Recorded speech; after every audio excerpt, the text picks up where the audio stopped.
Found a DSP file in a legacy codebase? This is a project file from a classic era of Windows software development.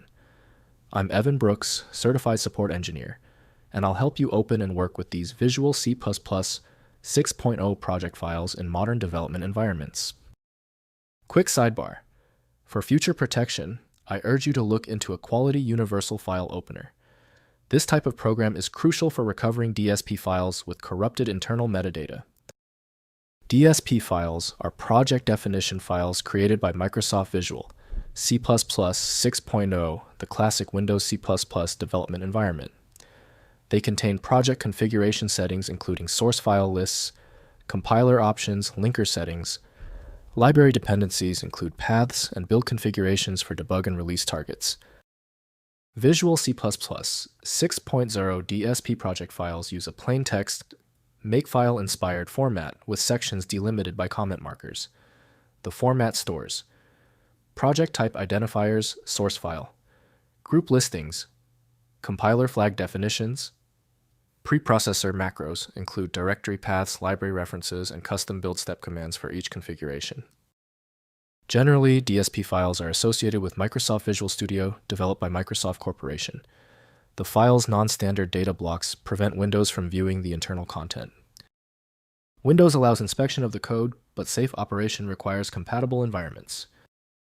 Your key action: right-click the DSP file and select Open With. If Microsoft Visual Studio is installed, use it. If not, choose another program. Continue testing until the DSP file opens successfully. If the DSP file won't open, don't panic. When the primary software doesn't work, we need to quickly isolate the error. Let's run through these 3 essential troubleshooting steps right now. First, opening in Visual Studio. Open the DSP file in a current version of Visual Studio, which offers automatic project migration. Visual Studio detects the legacy format and runs the conversion wizard to create a modern VCXPROJ project file. Review the conversion log for any settings that require manual adjustment after migration to the current project format.